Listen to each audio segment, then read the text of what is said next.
Hey there, welcome to day 1417 of What's You Up To Now. Sharon Horne-Ellstrom here, documenting the journey of business. Online and offline business was originally started to document my journey to go from the offline brick and mortar corporate world of business to the online world of business.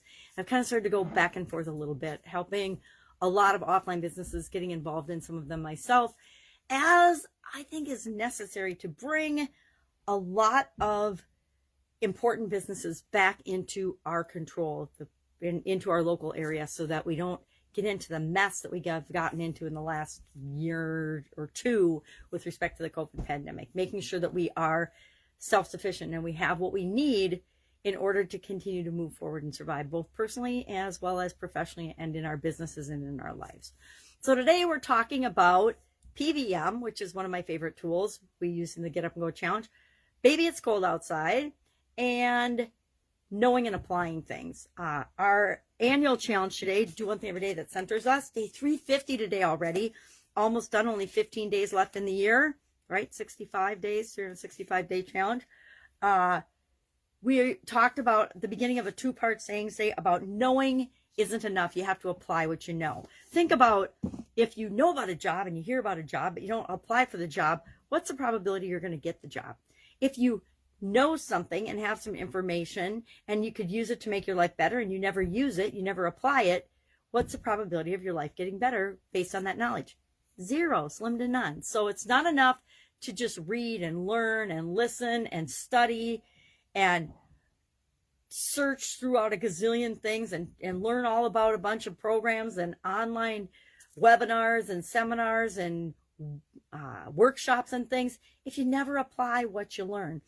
Working on a similar thing with a client right now where there's a step-by-step process that they can apply to do a business that they're trying to do, but instead they're listening to all of the information and then they're going to go back and listen to it again and apply it. I say you can do that, but it's a really long, hard way to do it. If you trust the people that have the system and you know that they're good coaches and they're getting success and they're doing something that you want to do, apply it as you learn it, because the only way you really learn and figure out what works for you is by doing, by applying, by using the information. So I've got a double whammy on that one today because I really support that.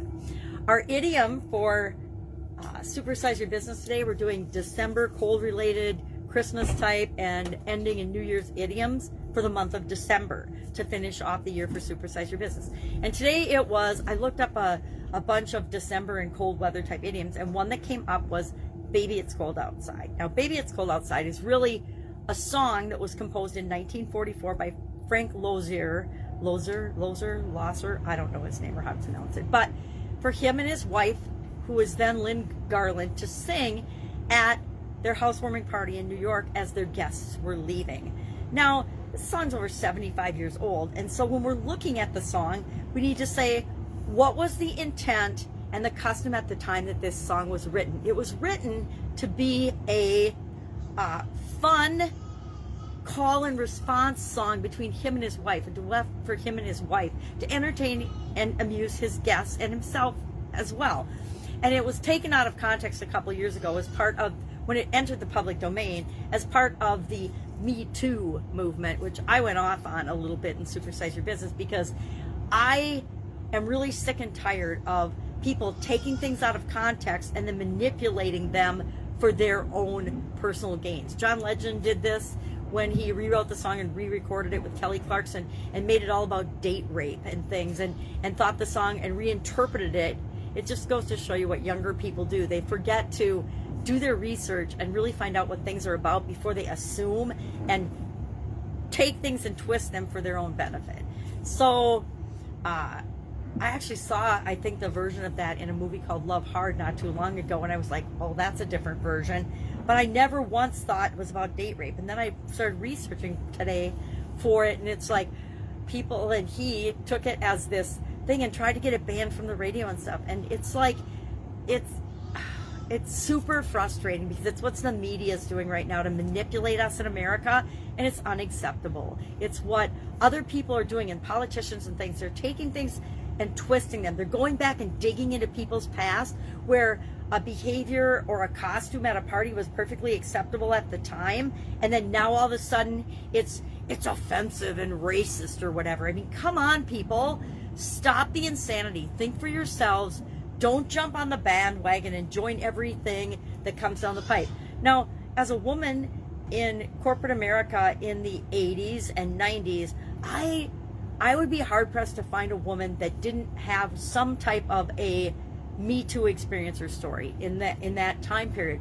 This, you know, as women were entering the workforce, the 70s and the 80s, the 60s, 70s, 80s, 90s, they were a tough time for women. But it didn't, and yes, heinous things happened, but it doesn't mean we jump on this bandwagon and we all share everything. I just find it interesting. And when I see businesses and organizations and CEOs that speak up against and for different things, it helps me a lot, because it helps me to reevaluate whether I'm going to continue to do business with those organizations or not. It takes a lot for me to stop doing business, or used to, with a company. Ford customer service, totally. I bought Fords my entire life until I had a bad experience with Ford customer service, and I will never, ever, ever, as a lifelong customer, they lost my trust, and I will never do business with them again, and I will never encourage anyone I love and care about to buy a Ford again. So it takes a lot to destroy my trust and have me not want to do business with a company because of their behavior. But this jumping on the bandwagon for different things, it's a really easy way for me to decide, yeah, you obviously are not working toward your own values and goals and toward the type of things that I believe in, so I'm not going to do business with you anymore. People that jumped on and are jumping on in businesses and things that are jumping on the critical race theory, I will never do business with them. No, not going to, because it proves that they are following the media and not thinking for themselves. And I don't want to do business with anybody that doesn't think for themselves. I don't want to serve any customers that don't have the ability to think for themselves and discern and know whether I'm a good fit for them or not. I don't want to do it. I don't ever want to waste my time and energy on people that I'm not right for, and vice versa. So don't judge, don't assume, don't take things from the past and then change them around and convolute them and apply intents that were never there for your own personal gains and purposes, because it shows me what kind of person you are. And I don't like it. And I don't have to deal with people that I don't like, and neither do you. So I'm off that soapbox. Our PVM stands for Power Vision Movie. I learned this from Jim Edwards. That was our tool for relationship options today. And we've used Power Vision Movie for finances. We've used it for physical in the past. Because I'm trying to show in the Get Up and Go free 30-day challenge, as we go through it each different time. This is the 10th time we've done it since the beginning of COVID, that the tools are interchangeable and they can be applied to any area and aspect of our life, right? The main areas and aspects of our life. And again, you can define the main areas and aspects of your life any way you want. My friend Victoria Gallagher uses, I think, mind. I don't remember what hers are, actually, and I look at it every day. She's got a hypnosis app that I love. But she has like mind, lifestyle, career, something to do with your body or physical health, maybe, and then wealth. She's got like 6 categories that she just divides everything up into. I used to have 7. I had 7 for forever, and now all of a sudden, and you'll notice those are similar yet different from Victoria's, just like they're similar than different. I got mine from Tony Robbins, I got them from Jim Rohn and the gang back in the late 70s, early 80s, and that worked for me. That framework worked for me, so I've used it for decades.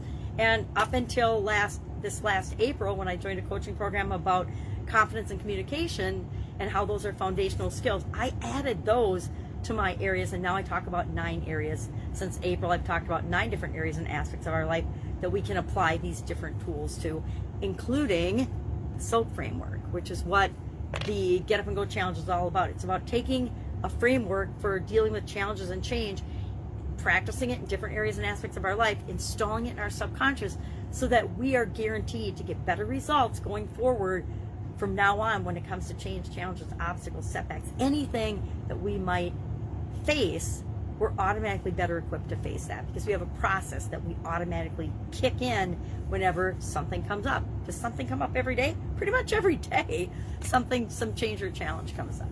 So that's what I'm working on end of the year projects, working on getting ready for next year's annual challenge, which is going to be really different than anything I've ever done before. The last 4 challenges have been based on these little journal books, and this year I'm doing something totally different. So it'll be interesting growth experience for me and the people that come along for the ride. So if I can help you in any way, hit me up. Otherwise, I have got Christmas shopping and other commitments to meet today.